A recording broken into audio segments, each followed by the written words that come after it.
Bonjour Guy Métan, Bonjour. vous êtes journaliste suisse, homme politique également, vous avez siégé dans des assemblées en Suisse et vous avez une expérience économique d'économie réelle, si j'ai bien compris, dans des chambres de commerce.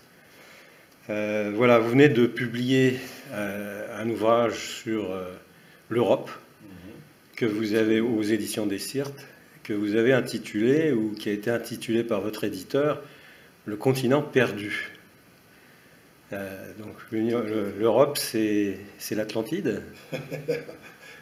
Effectivement, c'est le titre que j'ai souhaité pour ce livre fait allusion effectivement un petit peu à l'Atlantide. Évidemment, c'est une provocation parce que l'Europe existe, elle est là, on en est la preuve encore vivante. Mais ce que j'ai voulu exprimer dans ce livre, c'est qu'effectivement, ce continent est en voie de perdition s'il continue, s'il continue dans la même voie.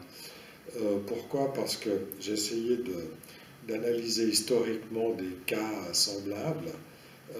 Par exemple, le cas de la Grèce antique, qui s'est autodétruite après la guerre civile entre Sparte et Athènes, qui a duré 30 ans entre l'an 432 et 404 avant Jésus-Christ, et que l'Europe, au fond, a un peu imité avec les deux guerres mondiales qui ont également duré une trentaine d'années entre 1914 et 1945, et au cours desquelles, de ces deux guerres, l'Europe, elle aussi, s'est autodétruite. Donc je fais une espèce d'analogie entre la Grèce antique et l'Europe moderne pour montrer le parallélisme au fond de ces destins et, disons, laisser entendre ou poser la question, savoir si l'Europe ne va pas subir le même sort que la Grèce, à savoir de disparaître finalement complètement.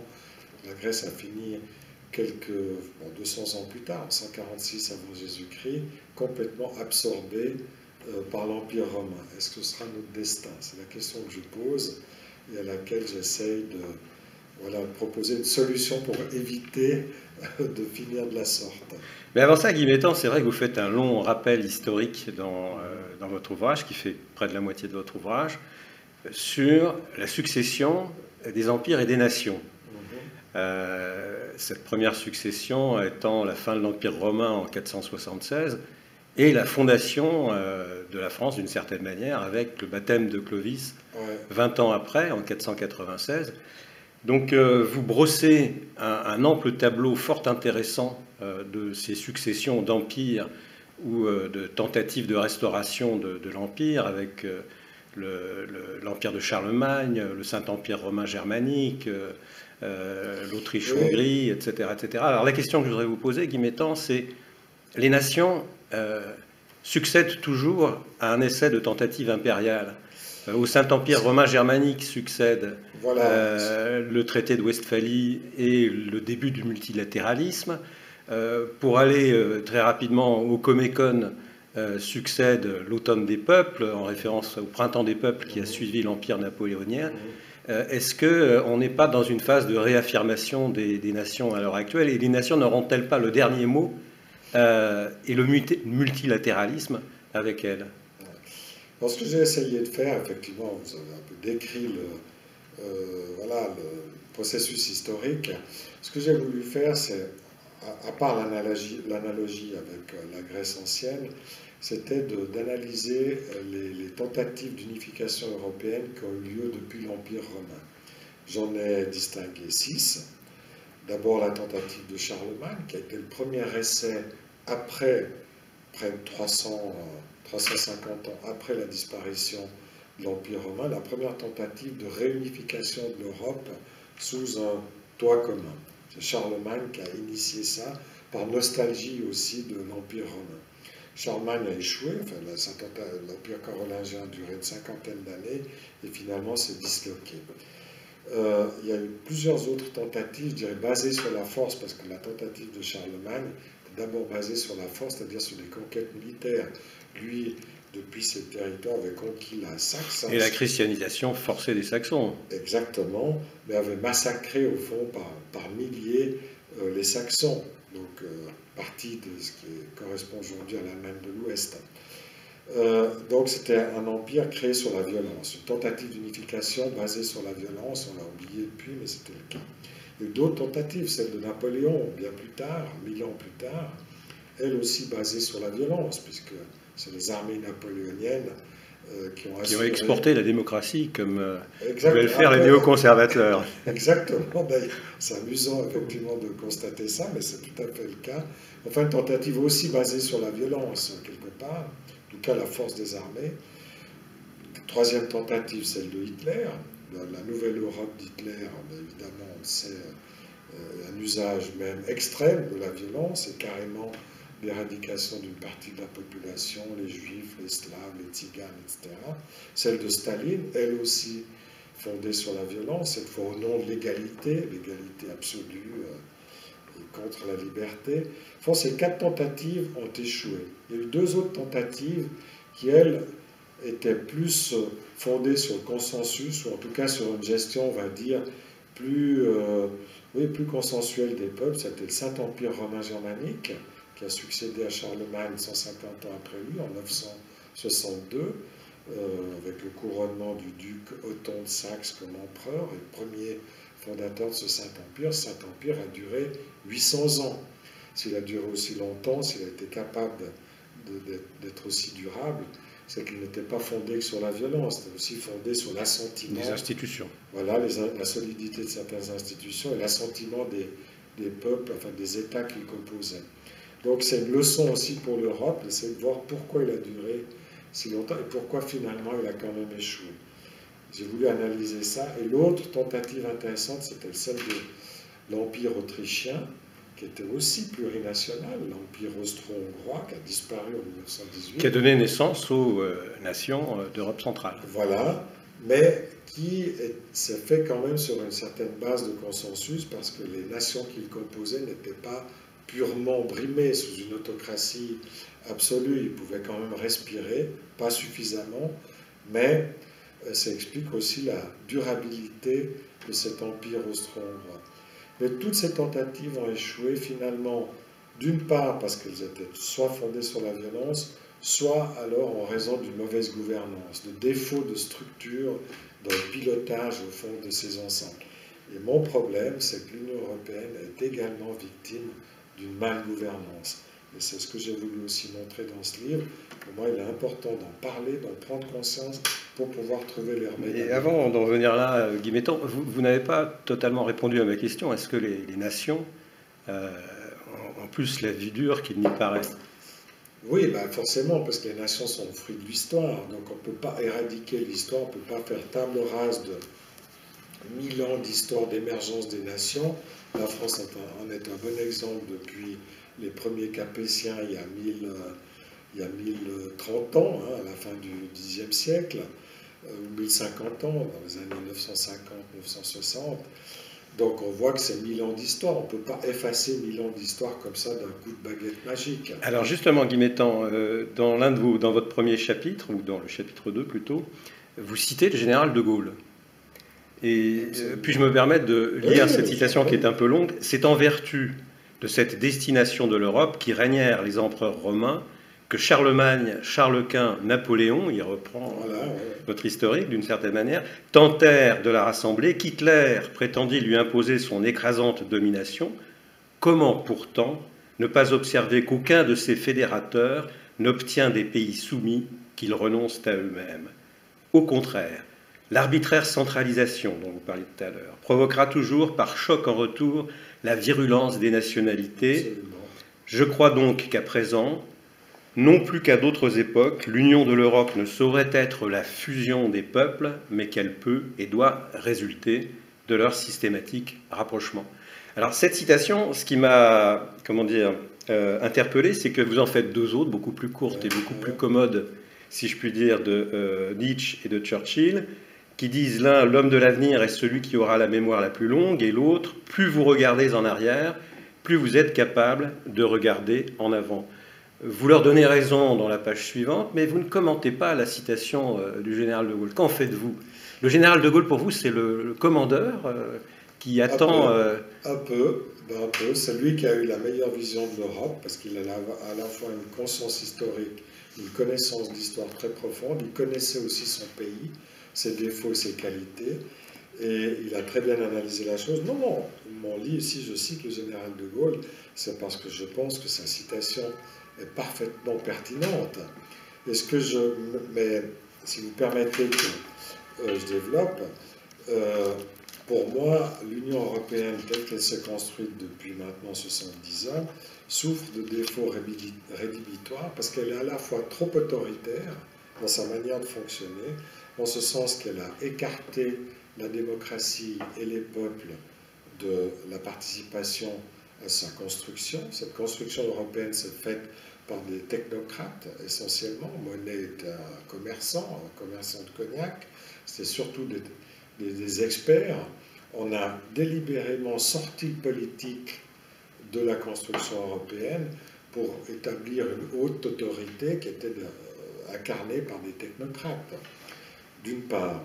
Et on a voulu donner une orientation essentiellement économique au projet européen, dont on paye le prix aujourd'hui, parce qu'en écartant les peuples du droit de participer à la construction du projet européen, bien effectivement, on a recréé les conditions de réémergence de la nation, parce que font les peuples? Ils se vengent, entre guillemets, d'avoir été mis à l'écart en se rappelant au bon souvenir des gouvernants. C'est le problème des Gilets jaunes, c'est le problème des soi-disant démocraties illibérales de Hongrie, de Pologne, etc. Justement parce qu'on a voulu les écarter de ce projet européen. Et moi, ce que je souhaite, c'est de les réintégrer. Nous reviendrons sur ce déficit démocratique. Donc là, je suis de Gaulle. En effet, que vous dénoncez, mais vous suivez de Gaulle jusqu'au bout, parce que la citation que vous faites est contenue dans les Mémoires d'Espoir, et de Gaulle est loin d'être un fédéraliste. Il est, à certaines conditions, notamment de sécurité du continent européen, il est pour une confédération des peuples et des nations. Êtes-vous gaulliste jusqu'à ce point-là? Alors, je suis au-delà du gaullisme, si vous me permettez. Oui, effectivement, De Gaulle est d'abord un Français. Donc, pourquoi je dis un Français? Parce qu'en France, vous avez une tradition centraliste, centralisatrice, qui existe depuis la monarchie, que ce soit sous l'Ancien Régime ou sous la République.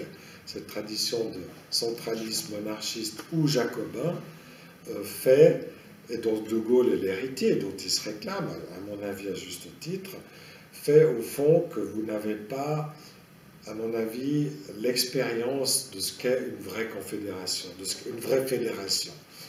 Et c'est pour ça que je dis, donc De Gaulle, lui, était pour une collaboration interétatique, intergouvernementale. Moi, je pense que le projet européen doit aller plus loin que ça et doit oser franchir le pas fédéraliste. D'accord. Mais pour redonner de la souveraineté, pour redonner au fond une marge de manœuvre aux États. Et c'est ça que les Français on en viendra là quand on va évoquer voilà. la perspective que vous offrez à l'Union européenne actuelle dans les institutions suisses. Mais avant cela, bouclons la partie historique de la première partie de votre ouvrage. Vous avez évoqué en effet ce parallèle que vous faites entre les deux guerres du Péloponnèse qui a opposé les cités grecques entre elles, et ce que vous appelez la guerre civile européenne qui, selon vous, commence en 1914 et s'achève en 1945, si j'ai bien compris. Vous comprenez cette guerre civile européenne comme une guerre civile entre nations. Or, en 1917, ça ne vous aura pas échappé, les bolcheviks prennent le pouvoir en Russie et cette guerre civile entre nations évolue vers une guerre civile idéologique qui n'oppose pas simplement la Russie aux autres États européens, mais qui oppose des pro-bolcheviks à l'intérieur de chacun de ces États européens à ceux qui veulent continuer à vivre dans un cadre libéral et démocratique. Donc, est-ce que vous n'avez pas un peu sous-estimé dans votre ouvrage la dimension idéologique? À mon avis, pas. Je vais essayer de vous expliquer pourquoi. D'abord, la guerre de 14-18 était une guerre entre empires nationaux, l'empire allemand, l'empire autrichien contre l'État français, les anglo-saxons, la Grande-Bretagne, etc., la Serbie. Donc c'était d'abord une confrontation de nations à l'époque dont certaines à l'époque étaient conduites par des empereurs, mais dont les bases étaient quand même nationales.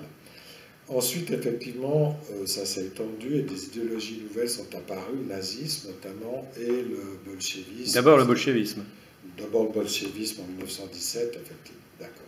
Mais ils se sont incarnés, le bolchevisme a pris une coloration nationale très rapidement. Staline, qui a gagné dans cette bataille idéologique impropre au communisme, l'a fait sur une base nationale. Staline a gagné parce qu'il a dit « construisons le socialisme en Russie d'abord ». Vous pensez qu'il avait perdu de vue la victoire finale du communisme en Europe? Pas tout à fait, parce qu'après on verra qu'il va, à la faveur de la victoire après la Deuxième Guerre mondiale, tenter d'étendre le communisme au reste du monde. Mais ce que je veux dire, c'est il s'est dit, puisque la révolution ne se produit pas là où il devrait, où Marx l'avait prévu, c'est-à-dire en Allemagne, dans les nations d'abord industrialisées, puis qu'elle se passe dans une nation sous-développée comme la nôtre, et qu'elle échoue, elle a échoué. Sous-développée relativement. Hein, des études économiques révèlent l'état d'avancement sur le plan y compris industriel et social de la Russie à cette époque. Voilà, mais on va quand même dire plus retardé. Bien sûr. Et donc elle a échoué en Allemagne avec l'échec de Rosa Luxembourg, des Spartakistes. Elle a échoué en Hongrie avec l'échec de Béla Kun, etc. Donc il s'est dit, il faut revenir sur une base nationale. Donc on voit que la nation n'est jamais très loin au fond de l'idéologie. Ça que je voudrais exprimer. Après que, à la faveur des développements sociétaux, l'idéologie prenne une certaine importance, je ne le nie pas du tout, mais on constate que malgré tout, et on le voit aujourd'hui, la nation qu'on croyait au fond disparue, c'était aussi le rêve de Francis Fukuyama qui disait au fond, le libéralisme va gagner, la fin de l'histoire. Va gagner, la fin de l'histoire. Alors Fukuyama, c'est un mondialiste, non? C'est un mondialiste, mais on voit que la mondialisation n'a pas du tout fait, l'idéologie mondialiste n'a pas du tout fait. Qui est présente chez certains pères de l'Union européenne. C'était aussi le rêve des fondateurs de l'Union européenne de dire ben, la nation va disparaître. On voit que c'était complètement farfelu. Comme Koudenov qu'Énergie, par exemple. Exactement. Donc ce que je dis, revenons à acceptons ce fait, tirons-en profit plutôt que de s'y opposer de façon absurde, et le meilleur moyen de traduire ça de façon positive, c'est de passer un État fédéral européen qui justement préserve les indépendances, les autonomies nationales, et les traditions nationales, les coutumes, etc., plutôt que d'essayer sans se préoccuper d'idéologie unificatrice. Et j'ai une petite question pour terminer sur ce chapitre historique. Vous dites que Charlemagne, qui est le premier à avoir essayé donc de rétablir l'Empire romain, en unifiant justement un ensemble très disparate, a tenté de construire son empire sur la base de l'idéologie du filioque. Alors, est-ce que vous pouvez expliquer ce qu'est l'idéologie du filioque et en quoi elle se trouve être à la base, au fondement de ce qui va opposer l'Occident et l'Orient au cours d'histoire? Oui, effectivement, Charlemagne, qui est un génie, hein, qui est comme les grands conquérants, c'est un génie politique. Effectivement, un visionnaire. Un visionnaire qui a usé et abusé de la violence, mais à l'inverse de Hitler, qui n'était pas un cinglé, et qui n'a pas massacré on va dire, presque par plaisir, par sadisme. Il n'avait peut-être pas les mêmes moyens techniques non plus. Oui, mais surtout, il avait aussi une vision du monde qui était quand même plus humaine. La preuve, c'est qu'il a aussi favorisé l'éducation, etc., l'émancipation de ses peuples. Mais effectivement, Charlemagne avait bien compris qu'il régnait sur un empire, un ensemble de nations très hétérogènes. Donc il avait besoin d'un ciment commun pour faire, au fond, cohabiter tous ces peuples conquis ensemble. Et il a essayé de le trouver, effectivement, en réformant la liturgie chrétienne et en changeant la composition, nature du credo chrétien et la Trinité. Il a introduit dans la Trinité cette notion de filioque. Il a rajouté c'est le Père. Normalement, c'est le Père, le Fils et le Saint-Esprit. Lui, il a dit le Père et le Fils et le Saint-Esprit. On a perdu de vue aujourd'hui ce que ça voulait. Ça signifie un profond changement. D'abord, parce que ça contrevenait aux décisions des conciles œcuméniques. Les conciles étaient le parlement de la chrétienté, le parlement démocratique de la chrétienté au premier temps, dans les premiers siècles. Seulement celui de Constantinople en 391. Nicée, etc. Il y en a eu plusieurs qui ont confirmé la composition de la Trinité, Père, Fils et Saint-Esprit. Lui, il a dit Père et Fils. Du coup, ça changeait la nature de la Trinité. Un, ça contrevenait aux décisions du Concile, prises par l'ensemble de la chrétienté. Et deux, ça changeait un peu la nature de la Trinité, parce que ça introduisait une sujétion, une subordination du Fils au Père, alors que normalement, les trois personnes sont égales du point de vue de ce que les chrétiens avaient décidé dans les conciles. Donc effectivement, les orthodoxes se sont opposés à cette volonté de changement parce qu'ils ont dit, un, c'est pas approuvé par un concile, c'est arbitraire votre décision, et deux, ça change la nature du Saint-Esprit. Charlemagne a échoué à faire passer cette réforme parce que le pape s'est opposé. Le pape a accepté de le couronner empereur, mais il a refusé de changer justement la formule du credo. Mais les empereurs germaniques, qu'on vient d'évoquer, à partir de 960, quand ils ont réussi à recréer un empire beaucoup plus durable que celui de Charlemagne, ont réussi, eux, à imposer l'élection de pape allemand à Rome. Tant que les papes étaient italiens, ils n'ont pas voulu changer ça, parce qu'ils connaissaient très bien l'histoire des conciles, mais les papes allemands qui étaient soumis aux empereurs, eh bien, ils ont accepté de changer. Et ils ont changé ça en 1014. Et 40 ans après, en 1054, le schisme se produit, parce que les orthodoxes ont refusé ce coup de force, ce putsch, on va dire, qui consistait à changer ça, parce qu'ils ont dit c'est pas démocratique, nous ne pouvons pas l'accepter, nous devons faire un concile. Ce que l'empereur et le pape allemand ont refusé de faire. Et c'était à l'origine du schisme religieux, donc idéologique, on va dire en termes modernes, qui a divisé l'Orient et l'Occident. Et cette césure, on en est toujours les victimes 1000 ans après. On en paye encore le prix par l'ostracisme dont l'Occident frappe le monde orthodoxe, slave et russe essentiellement. Les préjugés anti-russes, anti-Poutine, tout ce qu'on veut aujourd'hui, sont redevables de ce schisme qui dure depuis 1000 ans. C'est ce que j'ai Donc selon vous, le fait que les orthodoxes refusent que le Saint-Esprit procède du Père et du Fils, pour les orthodoxes en effet, le Saint-Esprit ne procède, le Saint-Esprit ne procède que du Père, a provoqué cette césure entre l'Orient et l'Occident. Oui, je ne sais pas si vous connaissez cet article de Julia Kristeva qu'elle a malheureusement fait paraître au moment des bombardements du Kosovo, où elle explique cette différence entre l'Orient et l'Occident par le fait que l'Occident admet que le Saint-Esprit puisse procéder et du Père et du Fils, c'est-à-dire donne une certaine autonomie au Fils, et donc à l'individu qui se constitue dans le cadre de ce credo.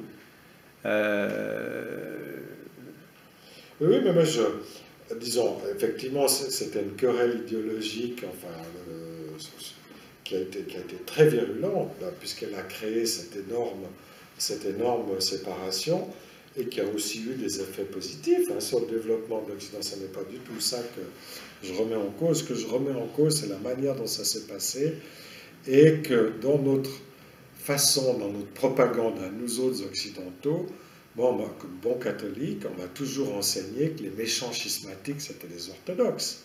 Or, en réalité, c'est complètement faux, c'est un mensonge. C'est une fake news, comme on dirait. Et réciproquement. Non, parce que les schismatiques, ça a été les catholiques.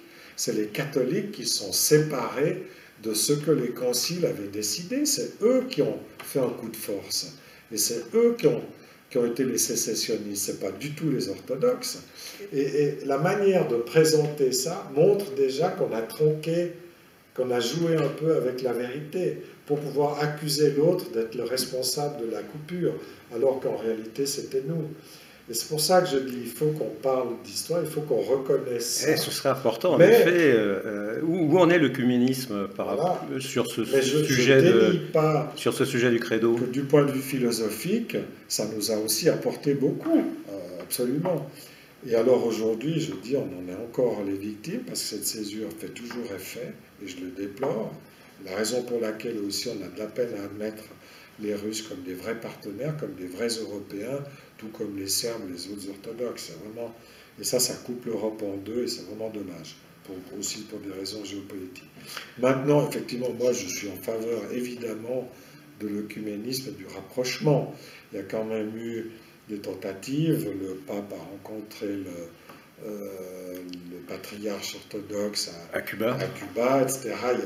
Mais on voit aussi quand François va se balader en Bulgarie, comme ça a été le cas récemment, de quelque part aussi provoque aussi les orthodoxes parce qu'il va leur faire la leçon. Donc on voit aussi que les catholiques ou l'Église catholique n'a pas totalement renoncé, disons, aux enjeux de pouvoir et d'influence. Ce que je regrette parce que ça casse un tout petit peu ce qu'il avait fait avec la rencontre avec le patriarche russe. Guy Mettan, dans la deuxième partie de votre ouvrage, vous analysez en détail l'Union européenne, son histoire et son fonctionnement.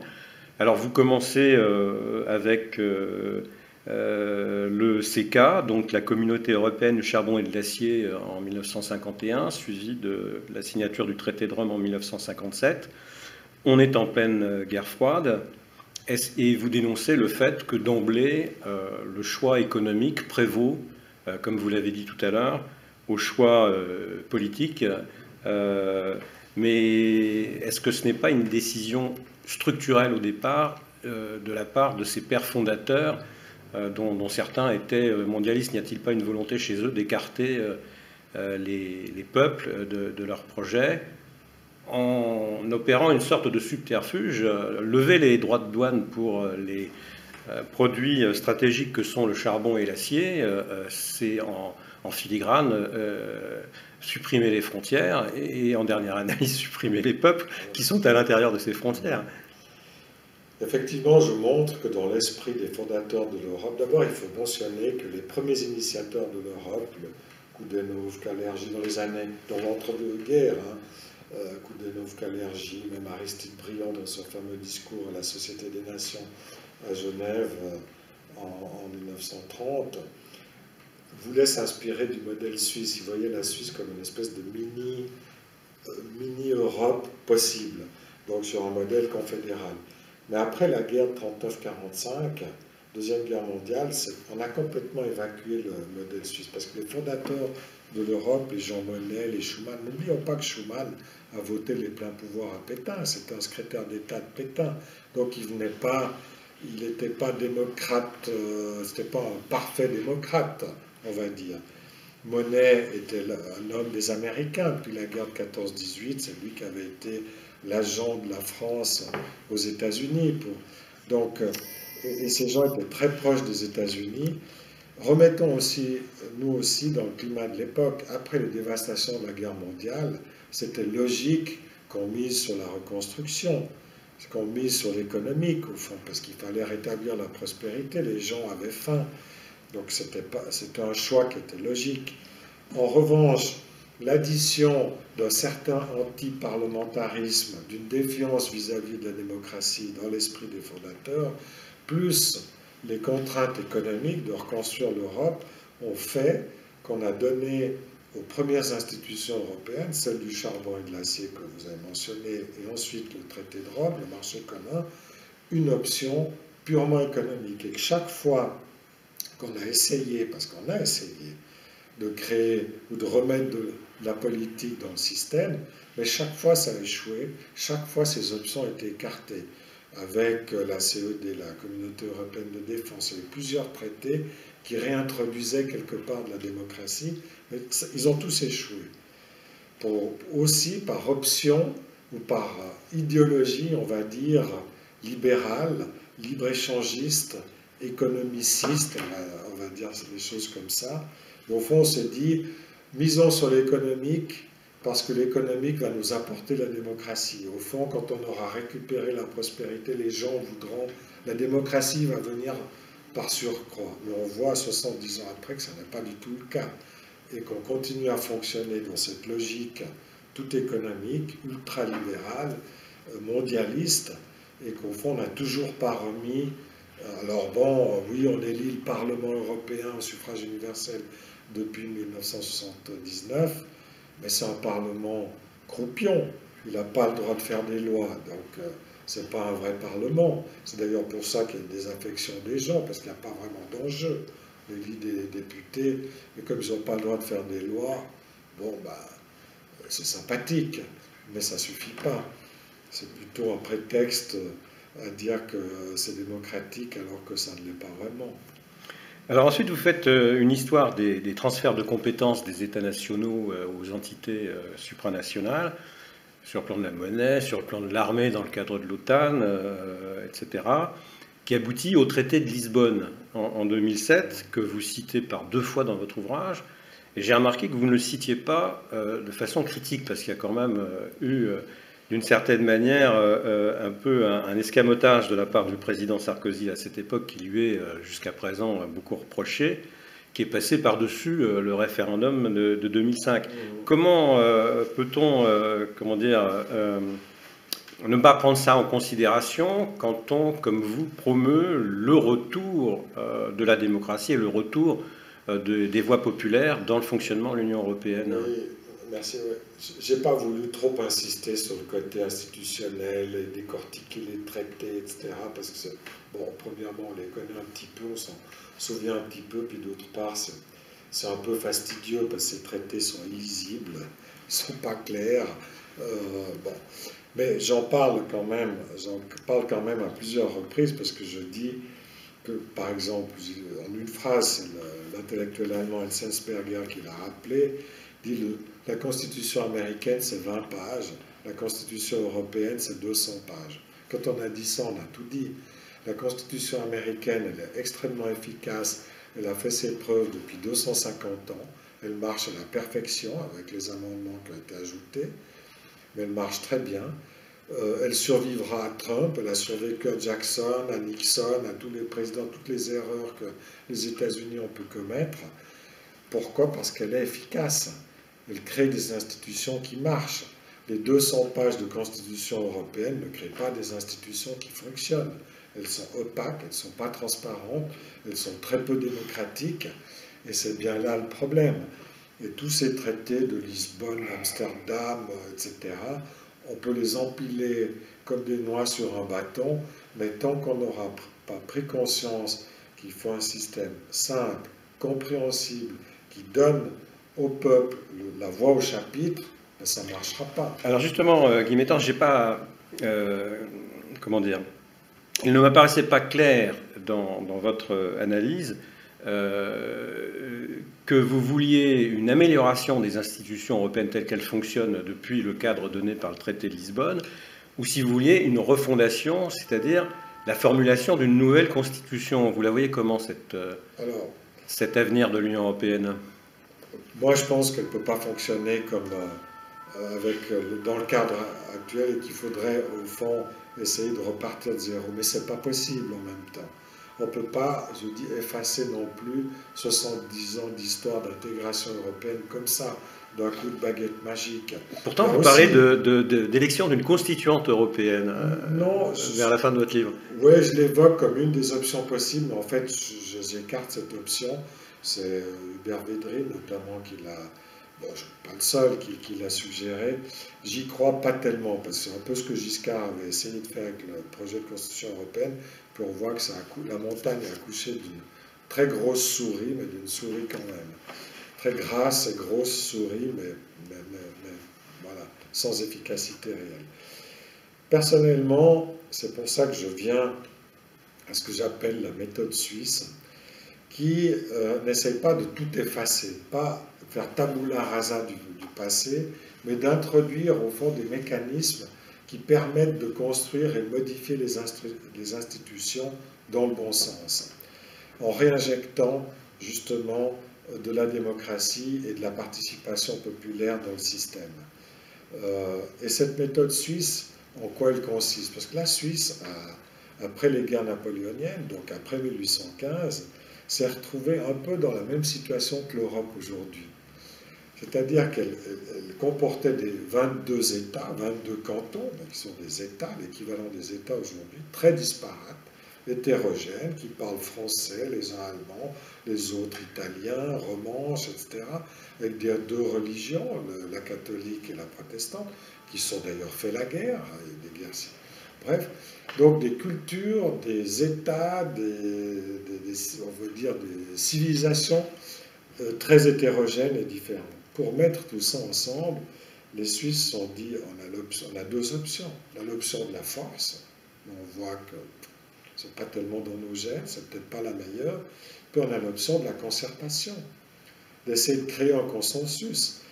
Et c'est là que les élites les plus éclairées, on va dire, de la Suisse de l'époque, se sont dit, mais pourquoi on ne ferait pas alliance avec le peuple? Pourquoi on ne ferait pas, plutôt que de lutter contre le peuple? Et c'est ce qui s'est produit. Ça n'a pas été simple, il y a eu beaucoup de régressions, il y a eu beaucoup de combats. On a eu une mini-guerre civile qui a duré quelques semaines, il y a eu des morts, mais on y est parvenu parce que ces élites avaient pris conscience que si on voulait que les peuples, en l'occurrence les cantons suisses, adhèrent au projet fédéral, il fallait les mettre de son côté.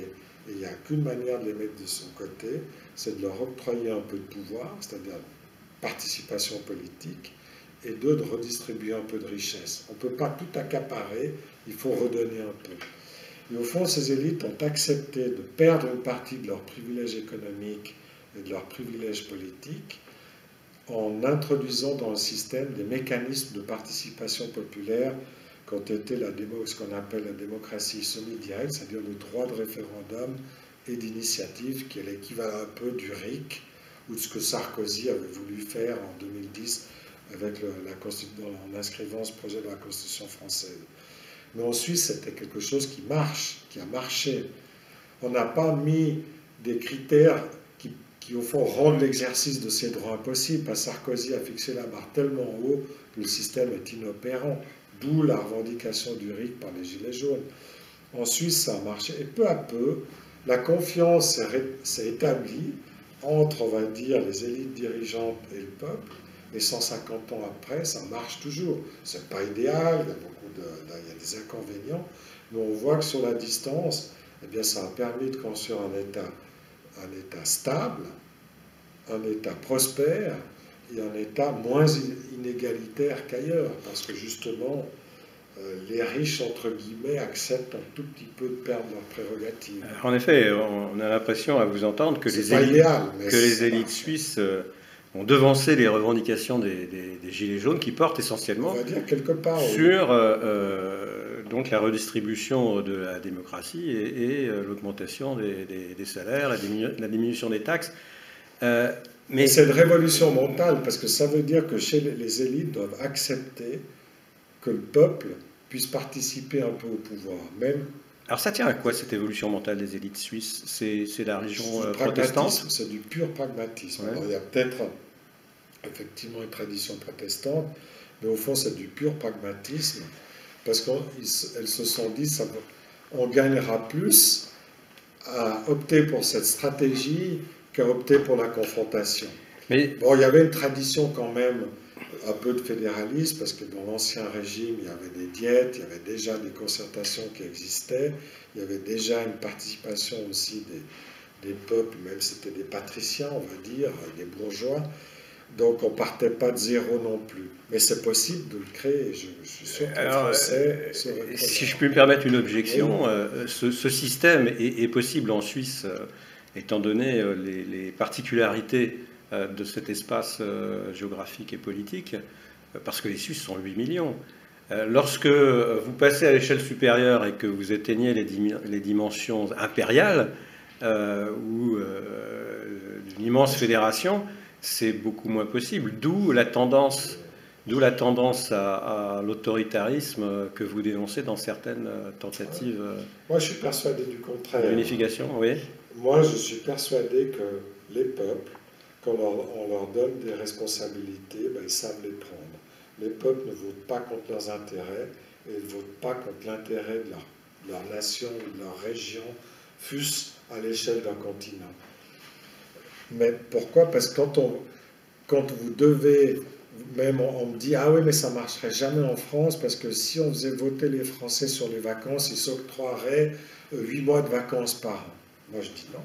Les Français ne sont pas plus bêtes que les autres, les Suisses ne sont pas plus intelligents que les Français. Les Suisses savent très bien que s'ils s'octroyaient 8 mois de vacances par an, ils n'auraient plus de salaire. Si on ne travaille pas, on ne peut pas créer de richesse. Si on ne crée pas de richesse, on ne peut pas vivre.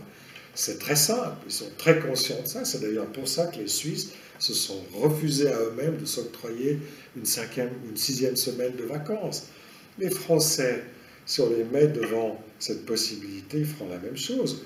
Pour autant que le fruit de leur travail leur soit redistribué. Évidemment que s'il est complètement capté par la bureaucratie ou par, entre guillemets, l'oligarchie, et qu'ils ne voient pas les fruits de leur travail redistribués sous forme de prestations publiques ou sous forme de salaire, ben, ils n'ont aucun intérêt à faire ça et s'octroieront toutes les semaines de vacances possibles. Donc, il faut pour ça que la participation du peuple, si elle est régulière, il ne faut pas faire ça tous les 15 ans, une fois un référendum tous les 15 ans. Nous, on vote 4 fois par an. Ce n'est pas très compliqué de prendre 1 heure, 4 heures par an pour voter sur toutes sortes d'objets, la fiscalité, des traités internationaux, que sais-je. On vote dans 10 jours sur la caisse de pension des fonctionnaires, sur la réforme de nos retraites, voilà les objets qui nous sont... sur une réforme de la fiscalité des entreprises. Oui, mais tout ça, c'est parce qu'il y a un consensus sur la forme politique dans le cadre de laquelle s'exerce cette démocratie. Il faut créer, il faut commencer par... Alors, permettez-moi une question.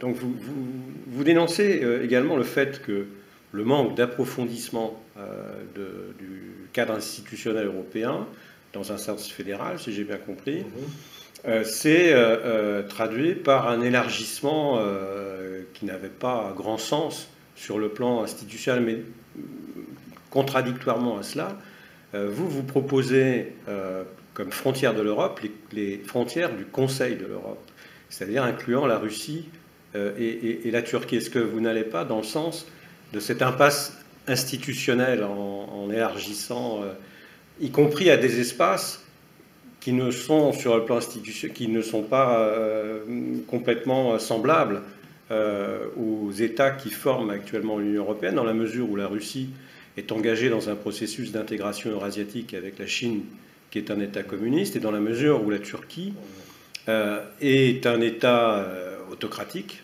actuellement, avec les institutions telles qu'elles ont été changées par Erdogan, et c'est également un État dirigé par des islamistes, dans le cadre d'une internationale islamiste que sont les frères musulmans. Tout à fait, oui. Non, écoute, bon, premièrement, les régimes changent. On voit dans l'histoire, alors la Turquie n'était pas autocratique avant Erdogan, elle est devenue... Mais c'est pas parce qu'elle va rentrer dans l'Union européenne qu'elle va évoluer démocratiquement, comme le prétendait Cohn-Bendit à l'époque. Je signale ça comme une option possible, mais en revenant par exemple sur le cas de la Russie. La Russie est une civilisation, fait partie intégrante de l'Europe. Depuis 3 siècles, la Russie, par sa culture, par la musique, la littérature, enfin, la science, etc. Non, mais là, on parle d'institutions. Il y a eu une rupture sur le plan institutionnel. Pour moi, on ne peut pas créer d'Union européenne si on écarte comme ça la Russie, qui fait partie intégrante de l'Europe, alors que par ailleurs, on est totalement soumis aux États-Unis sur le plan militaire et sur le plan économique, parce que les États-Unis nous imposent leurs sanctions, le dollar, etc., alors que les États-Unis sont à 5000 km de chez nous, et puis que la Russie est en Europe. Il y a un paradoxe insupportable, et ça crée des tensions insupportables qui finiront aussi par nous miner. Et si les Russes sont rapprochés de la Chine, ce n'est pas par plaisir, c'est parce qu'on les y a obligés. On a refusé de se rapprocher d'eux après la disparition de l'Union soviétique. Mitterrand avait, avec Gorbatchev, lancé cette idée de maison commune européenne avec un pied qui aurait été l'Union européenne et un pied russe, un peu à égalité, enfin un partenariat. Alors justement, on a écarté justement, j'ai vu que vous aviez avec évoqué... la Turquie, qu'on aime ou pas les Turcs, je ne dis pas que forcément il faut les intégrer. Restons sur le point que vous venez d'évoquer. J'ai en effet été attentif à ce que vous disiez à ce sujet, mais donc le projet de maison commune européenne de Gorbatchev et de Mitterrand qui lui emboîte le pas de confédération européenne c'est dans les années 80. Est-ce que ce n'est pas précisément la chute de l'URSS qui empêche la réalisation de ce projet qui aurait permis un rapprochement progressif des deux Allemagnes? C'est ce que voulait Mitterrand. Oui, oui. Or, les élections polonaises en 1989 et la réunification très rapide opérée par Kohl de l'Allemagne empêchent la réalisation de ce projet et opèrent une nouvelle coupure au sein du continent européen. Vous avez complètement raison. Mais ça veut dire quoi? Ça veut dire que ce sont des Européens qui ont fait capoter un projet européen. Ce sont les Allemands et les Polonais que vous citez qui ont fait échouer ce projet. On peut que s'en affliger. Parce qu'ils avaient fait l'expérience d'une tentative d'unification de leur partie du continent européen. Ah oui, parce que les Allemands, une fois qu'ils ont réussi la réunification, n'avaient plus aucun intérêt à admettre, enfin à élargir le cercle. Eux, ce qu'ils voulaient, c'était la réunification. Une fois qu'on leur a octroyé, voilà, ils sont occupés. On leur a octroyé ou ils l'ont prise? Ils l'ont prise, voilà, évidemment.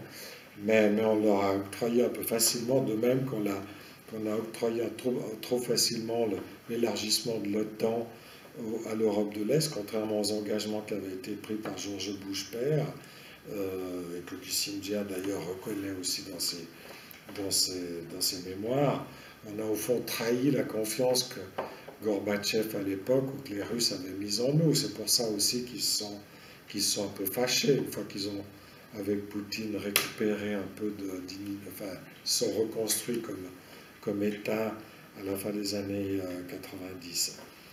Et ça, cette plaie n'est toujours pas refermée. Et je m'en désole parce qu'elle contribue aussi à la division de l'Europe. Mais pour... Oui, venons-en à votre proposition de création d'un État européen qui soit un anti-empire. Vous proposez donc, sur le modèle de la démocratie suisse, donc, que cet anti-empire soit neutre. Donc dans le cadre de cette compétition des États impériaux entre les États-Unis que vous évoquiez tout à l'heure et la Chine qui monte en puissance, est-ce qu'il est réaliste de proposer donc une Europe qui soit neutre? Moi, je suis extrêmement pragmatique. Je constate que actuellement, la politique étrangère de l'Europe est absolument insignifiante, elle est nulle, elle est égale à zéro. Par incapacité justement de parler d'une voix commune et d'imposer une vision commune. Donc à partir de là, plutôt que de sombrer dans l'insignifiance totale, je préfère que l'Europe, effectivement, soit unifiée d'abord, et ensuite, elle joue le jeu de la neutralité, ou ce que j'appelle le non-alignement. Plutôt que d'être complètement inféodée aux États-Unis, comme c'est le cas actuellement, qu'elle récupère son autonomie, son indépendance, sa souveraineté, pour avoir sa propre vision du monde.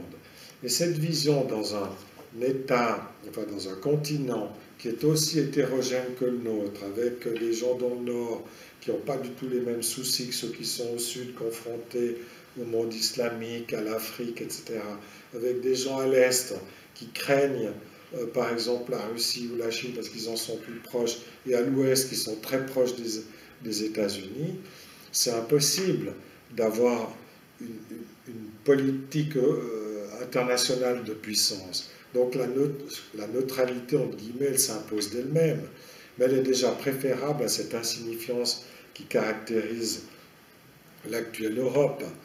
Et le non-alignement, en plus, aura un avantage énorme. Un, c'est qu'il nous préserve des divisions internes, qui est un facteur essentiel. Puis deux, nous permet quand même une politique étrangère, parce que si l'Europe est unifiée et autonome, elle aura sa propre vision du monde, qui ne serait pas imposée de Washington, de Pékin ou de Moscou, ou d'Arabie Saoudite aussi, ou du Qatar, comme c'est le cas.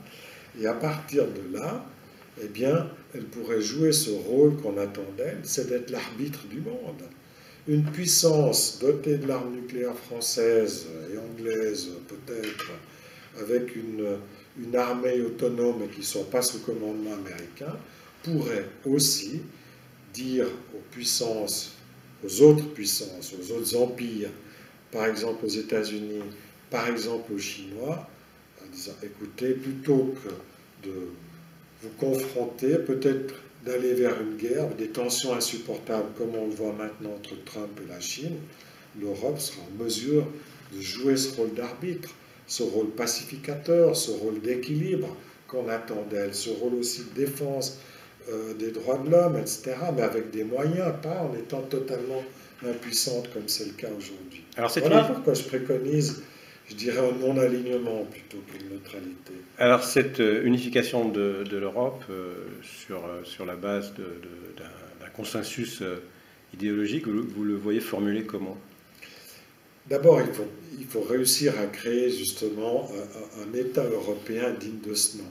Parce qu'on ne peut pas avoir de souveraineté ni de vision du monde, ni définir une vision du monde à 28 si on n'a pas d'État qui fonctionne.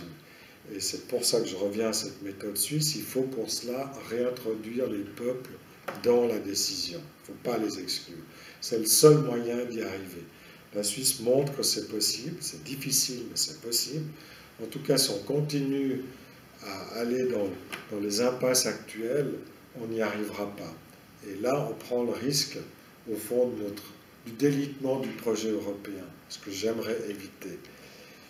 Mais il faut commencer par un bout, et si on arrivait justement, par des moyens démocratiques, à redonner un peu de pouvoir participatif aux différents peuples européens, je suis sûr qu'on pourrait recréer un projet digne de ce nom et jouer notre rôle historique, justement, d'arbitre, avec une politique, entre guillemets, étrangère commune, qui pèserait sur le monde dans le bon sens du terme, sans être une politique de puissance pure. Eh bien, merci pour cet entretien, Guy Mettan. Vous venez de publier Le continent perdu, sous-titré Plaidoyer pour une Europe démocratique et souveraine, aux éditions des Syrtes. Merci à vous pour cet entretien.